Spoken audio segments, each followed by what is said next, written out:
2024 లేదా 25లో డిగ్రీ లేదా బీటెక్ చదివారా? సాఫ్ట్‌వేర్ జాబ్ కోసం ఎదురు చూస్తున్నారా? అయితే కోడ్ జ్ఞాన్ 100 డేస్ కోర్సులో చేరండి, జాబ్ సాధించండి.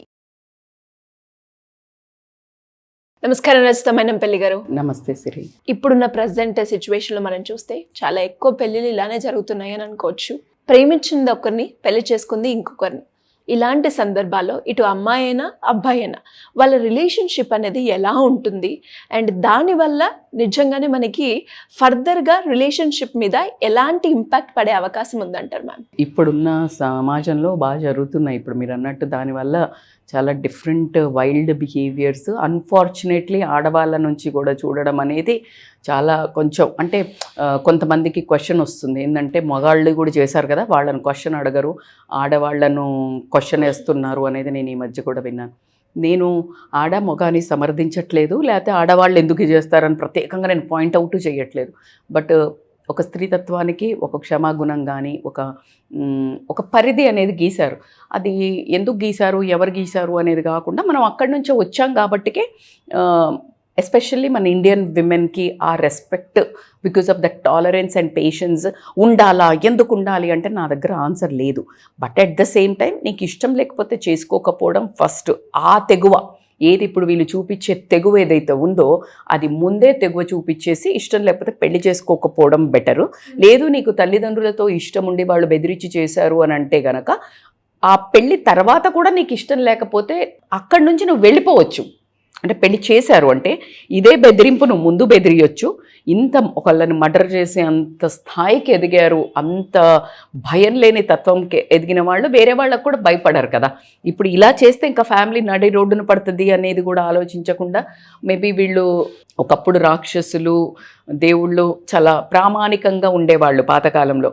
ఇప్పుడు ఆ రూపాలు లేవు, కానీ ఇలా ఒక రూపాలలో ఎక్కడో ఒక చోట ఒక దొంగలు ఒక కసాయి వాళ్ళు ఉండేవాళ్ళు. ఇప్పుడు ఎవరింట్లో ఎవరున్నారో ఒక తెలియని పరిస్థితి అయితే వచ్చింది. దానికి ఒక ముసుగు ఏమేశారంటే ప్రేమ అనవనివ్వండి, మా మనస్సు మా ఇష్టం మా స్వేచ్ఛ అనే ఒక ఫ్రీడమ్ అనే పదం చాలా స్వాతంత్రం అనేది సెలబ్రేట్ చేసుకున్నాము మనం ఒకప్పుడు. అంటే మన దేశాన్ని విముక్తి చేసినప్పుడు స్వాతంత్రం అనే పదానికి చాలా పెద్ద గొప్ప విలువ ఉంది. స్వాతంత్రం ఏంటి? నువ్వు ఒక మంచి పని చేయడానికి నిన్ను ఎవరైనా వెనక్కి గుంజితే నువ్వు నోరు తెరిచి మాట్లాడు. Democratic country, speak truth, speak right అనే ఒక పదాలకు వచ్చినది. కానీ ఇప్పుడు ఏం జరిగిందంటే ఆ ముసుగులో చాలా తప్పుడు పనులు అయితే జరుగుతున్నాయి. So coming to the me point, first మూడు రకాలుగా దెబ్బతినే ఆస్కారం ఉంది. ఈ 3 పాయింట్లు మీరు మానసికంగా ఫస్ట్, తర్వాత రిలేషన్స్ పరంగా సెకండ్, థర్డ్ వచ్చేసి సామాజిక పరంగా. ఈ 3ని దృష్టిలో పెట్టుకొని నువ్వు అడిగేయాల్సి ఉంటుంది. మానసికంగా ఖచ్చితంగా నార్మల్గా ఒక అమ్మాయి అనుకొని అవన్నీ ఇబ్బంది పెట్టో లేకపోతే ఏదో సమాజపరకంగానే ఏదో రకంగా చేసుకోవాల్సి వచ్చింది, అయిపోయింది, డన్ అండ్ డస్టెడ్. నువ్వు ఏది చెయ్యాలన్నా ఎప్పుడు చెయ్యాలి? ముందు చెయ్యాలి. ఈ అవకాశం దాటి నువ్వు ముందుకు వచ్చావు. దీంట్లో ఎవరో ఒకళ్ళు అలా ఎంటర్ అయినప్పుడు ఇంకొకళ్ళది ఏమైనా తప్పు ఉందా? లేదు. తప్పు లేని వాడికి శిక్ష ఎందుకు వేస్తావు? తప్పు లేని ఆమెకి శిక్ష ఎందుకు వేస్తావు? అది రాంగ్ కదా. నువ్వు శిక్ష వెయ్యాలి అనుకుంటే నీ కన్నా తల్లిదండ్రుల కన్నా లేకపోతే నీకు నువ్వు వేసుకో, సంబంధం లేదు. కానీ నువ్వు వేసే శిక్ష ఎంత అటువా నువ్వు ఎవరినో ఒప్పించడానికి, అటు నీ ప్రేమించిన అమ్మాయినో అబ్బాయినో, అట్ ద సేమ్ టైం పెళ్లి చేసుకున్న అమ్మాయినో అబ్బాయినో నువ్వు చేయడం అనేది సమంజసం కాదు. అయిపోయింది. ఇప్పుడు మీరు చెప్పారు అన్నోన్ వ్యక్తిని నేను బాధ పెట్టడం కరెక్ట్ కాదు అని అన్నారు, కానీ అలా నేను మూవ్ ఆన్ అవ్వలేను కదా. డూ యు నో, నాకు ఇప్పుడు right now I'm doing 1 counselling. 8 ఏళ్ళలో 12 ఏళ్ళలో ఎంటపడి పెళ్లి చేసుకున్నాడు. The amount of torture is doing. Now she want to get out of that marriage. So నీకు ఆ తర్వాత ఇప్పుడు నువ్వు ఏడ్చావు పండుగ కొనుక్కోవాలి, నాకు మామిడి పండు కావాలి, మామిడి పండుగ కొనుక్కుని తీసుకుని వచ్చావు. పురుగులు ఉండవని ఏమిటి గ్యారంటీ? నువ్వు కట్ చేసేంత వరకు నీకు తెలియదు కదా. నువ్వు ఏడుస్తున్నావు, అది దాంట్లో పురుగులు ఉంటాయి రా అని అమ్మ చెప్తోంది, నాన్న చెప్తున్నాడు. లేదు, ఎందుకో వాళ్ళు కూడా తప్పై ఉండకపోవచ్చు, బట్ చెప్పేశారు కదా, అయిపోయింది. దానికంటే మంచిదని చెప్పి నీకు హెల్దీ అని చెప్పి మామిడికాయ అంటే వెయిట్ పుట్ ఆన్ చేస్తామని పైనాపిలో ఇచ్చారు. సో నౌ యువర్ స్టమక్ అంటే బేసిక్స్ అయితే ఫుల్ఫిల్ అవుతాయి కదా. మనస్సుని నీకెప్పుడు ఒప్పించగలగాలి, నీ మనస్సు అంత ఘోరంగా ఉంది అంటే ముందే ఒప్పించగలగాలి. ముందు ఒప్పించలేనప్పుడు you don't have any right to suffer opposite person. అలాంటప్పుడు ఎలా చేయాలి? ఫస్ట్ ఆఫ్ ఆల్ నీ మనస్సుకు నువ్వెప్పుడు ఇది నా reality, this is my reality. ఇప్పుడు నువ్వు రియల్ లైఫ్లో చూసి అబ్బా ఈ అమ్మాయిలాగా అనే హస్బెండ్, ఈ అబ్బాయిలాగా, ఇస్ ఇట్ ట్రూ? అసలు వాళ్ళ లైఫ్లో ఎంత బక్వాస్ ఉందో, మేకప్ చేస్తే ఎంత ఘోరంగా ఉందో. This is how real lives are going on. Okay, so నీకు డెస్టినీ ఉంది అంటే ఏదో మీ ఇద్దరికి పూర్వజన్మలు ఏదో అంటే బిలీవ్ చేస్తారు, ఇవన్నిటికి చెప్పను, but there is some source of connection is there. మీ ఇద్దరికి అకౌంట్ సెటిల్మెంట్ ఉంది. అది కష్టమా నష్టమా, కొట్లాట, ప్రేమ, బంధమా, డబ్బు ఉందా డబ్బు లేదా, ఇదంతా మీకే ఎక్కడో ఉంది, అన్ఫుల్ఫిల్డ్ థింగ్స్. అందుకే ఎన్ని జన్మలైనా నువ్వు ఎక్కడ తప్పించుకొని పోయినా మళ్ళీ నెక్స్ట్ జన్మలో నువ్వు పుట్టాల్సిందే, నువ్వు ఫుల్ఫిల్ చేయాల్సిందే. So this is how the theory is going on అంటారు. సో ఫస్ట్ నేను మనసుకు చెప్పుకోవడము, బౌండరీస్.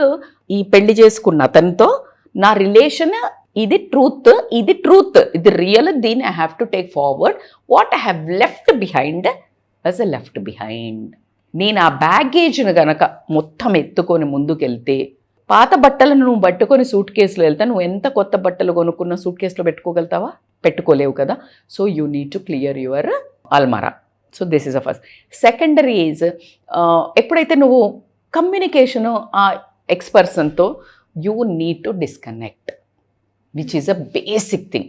ఎందుకంటే ఏ టైంలో మనం ఎమోషనల్ అవుతామో, ఏ టైంలో ఎమోషనల్ బ్రేకేజ్, అటువైపు వాళ్ళు మంచోళ్ళు అయితేనేమో అట్లీస్ట్ ఒక కనెక్షన్లోనే ఉంటారు, అటువైపు వాళ్ళు ఎక్స్ప్లాయిటేషన్లో ఉంటే ఎట్లాగో పెళ్ళైపోయింది కదా జస్ట్ నేను వాడుకుంటా అనే దాంట్లో కనుక నిన్ను తీసుకెళ్ళినట్టయితే కథం అయిపోయింది. నువ్వు ఎక్కడ అంటే నిన్ను నువ్వు తలెత్తుకొని చూసుకోలేని ఒక స్టేజ్లోకి వస్తావు. సో నీకు ఒక బాధ్యత, నేను నీతో 7 అడుగులు వేశాను, నేను నీతో అన్నిట్లో ఉంటా అని నమ్మకంగా చేసావు కాబట్టి ఇదొకటి. అట్లా కాకుండా నువ్వు అంటే ఇప్పుడు నేను చెప్పిన మానసిక రిలేషన్స్ కాకుండా అదే రిలేషన్షిప్లో ఎట్లా ఎఫెక్ట్ పడుతుందంటే, నువ్వు annoyingly you will be torturing that opposite family members. Annoyingly నీకు ఇష్టం లేదు ఈ మనిషి. సో ఒకవేళ గర్భం దాల్చాలనుకున్నావు, నీకు పిల్లలు సరిగ్గా పుడతారా? అసలు అట్లా కాకుండా నువ్వు ఫిజికల్లీ సరెండర్ కావాలి ఇష్టం లేని ఆయనకి, అంటే నాకు ఇష్టం లేదు అనుకుంటున్నాను, నేను ఎవరినో ప్రేమించి అనుకుంటున్నాను, physical torture. You can't surrender to him completely. When you are not surrendering అక్కడ గొడవలు స్టార్ట్ అవుతాయి. ఎందుకంటే ఆ పర్సన్ కల్మషం లేకుండా చేసుకున్నాడు కదా, అరే నా భార్య నా సొంతం అనుకుంటాడు కదా. ఇది చాలా ఒక ప్రాబ్లమాటిక్ సిచ్యుయేషన్. నువ్వు పిల్లల్ని ఒకవేళ ప్రెగ్నెన్సీ ట్రై చేసినా కూడా పిల్లలు స్ట్రెస్ఫుల్గా పుట్టడము, ఒకవేళ నువ్వు టూ మచ్ దాంట్లోనే ఉంటే కనుక వాళ్ళ అంగవైకల్యంగా పుట్టడము, లేకపోతే మెంటల్లీ డిప్రెస్డ్గా పుట్టడము, ఎంఆర్గా, అయ్యయ్యో దిస్ ఆల్ ద రీజన్స్. అంటే ప్రతి పుట్టినోళ్ళందరికీ వాళ్ళకి జెనెటికల్ అన్నా ఉంటుంది, వాళ్ళు లోపల ఈ ఎఫైర్సే అక్కర్లేదు, లేకపోతే ప్రేమించిన వాళ్ళు అక్కర్లేదు, ఏదో ఒక స్ట్రెస్ఫుల్ సిచ్యుయేషన్స్ కూడా క్రియేట్ చేయొద్దు. ప్రాపర్ ఫుడ్, అందుకే అన్ని యాంగిల్స్ ఆ టైంలో ఏం చెప్పకండి, ఆ టైంలో ఏం పెట్టకండి అంటుంటారు.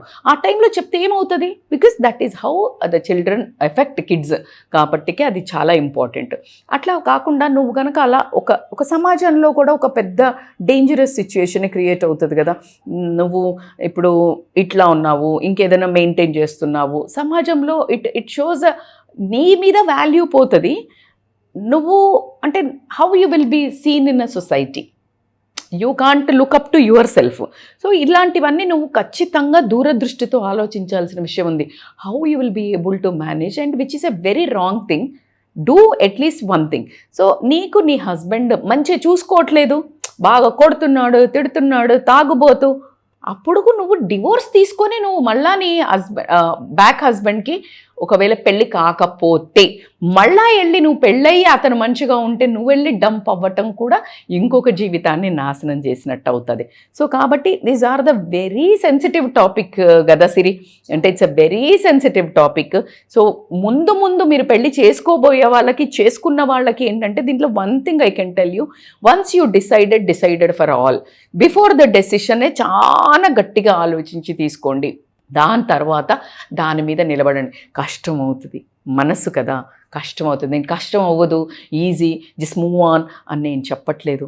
ఇప్పుడు నేనున్న పరిస్థితుల్లో డూ యూ థింక్ నేను ఐఎమ్ టెల్లింగ్ ఫ్రమ్ జస్ట్ ఇక్కడ చెప్పడానికి? చాలా కష్టం, నరాలు తెగిపోతాయి. నేను నా బిడ్డను ప్రాణంగా ప్రేమించా, నేనే మూవ్ ఆన్ అవ్వట్లా, living with pain. But at the same time నా ఇంకొక కూతురు ఉంది, నా హస్బెండ్ ఉన్నాడు, మా అమ్మ నాన్న ఉన్నారు, నా వ్యూవర్స్ నన్ను విపరీతంగా ప్రేమిస్తున్నారు. వీళ్ళ కోసం I should keep that pain inside and move with a real intention, good intention to take care of that. అంతేగాని నేను ఇక్కడే ఆగిపోతా అంటే వీళ్ళందరినీ నేను సఫర్ చేసినట్టేనా? మా అమ్మ వాళ్ళ పాపం ఏంటి, తన కూతురు తనకు అంత భయంకరంగా ఏడుస్తూ తినకుండా ఉంటే వాళ్ళ నరకం కదా. ఆ ఏజ్లో నా హస్బెండ్కి కూడా నా సపోర్ట్ కావాలి. మేబీ నేను I can give he support and he can support me. And నా ఇంకో డాటర్ ఉంది, అంటే నేను ఇష్టం లేదా అని నన్ను క్వశ్చన్ వేసింది, నేను ఎందుకు బతుకుతున్నా అని అడిగినప్పుడు నా దగ్గర ఆన్సర్ లేదు. నువ్వు ఏదైతే త్యాగం చేసి నీ తల్లిదండ్రి కోసమనో నువ్వు సమాజం దేనికోసం చేసుకున్నావో I don't know, stand by that. అదే విధంగా నిన్ను వెల్కమ్ చేసిన ఒక సోల్కి సాటిస్ఫాక్షన్ చేయాలా వద్దా నువ్వు? సో దట్ ఈజ్ హౌ నేను ఎవిడెన్స్తో పాటు నేనేం చేస్తున్నానో మీకు చెప్తున్నాను. నా కష్టం ముందు ఏ కష్టమైనా కరెక్టా? ఒక కడుపులో కానీ 26 సంవత్సరాలు పెంచిన ఒక తల్లి పడే కష్టం ముందు నిన్ను ప్రేమించిన వ్యక్తి నిన్ను కనదాకా కరెక్ట్గా చూసుకుంటాడో లేదో ఒక తెలవని దానికోసం నిన్ను కన్న తల్లిదండ్రులు ఏం నమ్మి చేశారో నువ్వు కూడా వాళ్ళ మీద ప్రేమతో ఒప్పుకున్నప్పుడు నిన్ను కడదాకా చూసుకుంటా అన్న భర్త ఎంటర్ అయినప్పుడు ఖచ్చితంగా నువ్వు సరెండర్ అవ్వాల్సిందే. So that is how you need to focus on all these areas. అన్నిటికంటే ఎక్కువ నీ సెల్ఫ్ రెస్పెక్ట్, నీ డిగ్నిటీ నువ్వు లాస్ కాకుండా, కమ్యూనికేషన్ కట్ చేసి పోస్ట్లు ఇవి అవి పెట్టకుండా కొన్ని రోజులు నువ్వు జోన్ అవుట్ అయ్యి ఏమవుతుందా అని స్నీకింగ్ పీకింగ్ లేకుండా నువ్వు ఉంటే కనుక you will be very easily you can manage. And ఈ పర్సన్కి ఛాన్స్ ఇచ్చి వెల్కమ్ చేసి ఆ లవ్ని, ఆ వామ్త్ని, then you will be able to handle this situation very gracefully. Great ma'am, thank you so much. Thank you Siri. Suman టీవీలో మీ పర్సనల్ అండ్ బిజినెస్ ప్రమోషన్స్ కోసం కింది నెంబర్కి కాంటాక్ట్ చేయండి.